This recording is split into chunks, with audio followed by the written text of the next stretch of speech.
My question is directed towards Teesta. You said that Muslims aren't getting a fair deal, particularly in the PSU and administrative sector. Otherwise, they're represented fairly good in arts, culture, politics, the public sports, service sector, media.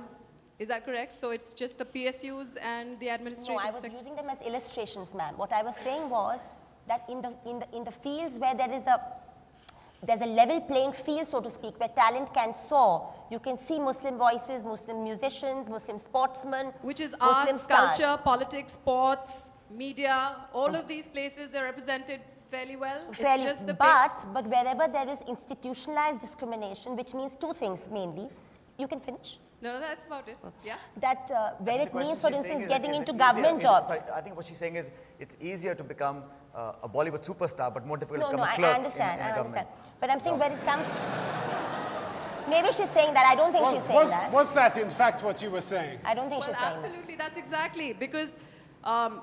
As far as I see it, most of the rest of the areas, they're being represented fairly well. It's just one particular area that you've been pointing out all throughout the evening that they haven't been with all your facts and figures and percentages.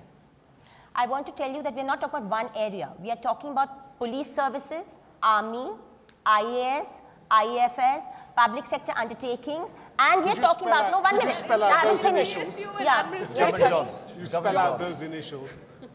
Public sector undertakings, PSUs. But no, sorry, I haven't finished, ma'am. In arts, culture, media, politics, sports.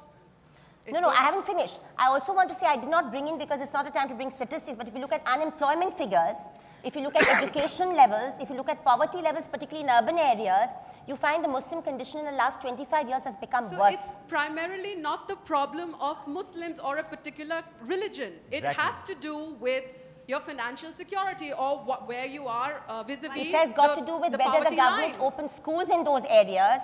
It's got to do whether the government opens enough schools. But is it specifically for Muslims? It's worse for Muslims because Dalits have picked up in 20 years. Dalits have picked up through affirmative actions in 40 years compared to Muslims.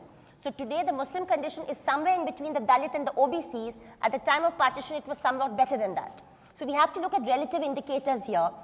And the point remains that poverty, literacy, we are 15% the males are behind and almost 35% the female, though they are surging ahead. Muslim women, girls are still behind compared to other girls. All right, thank you very much. Ladies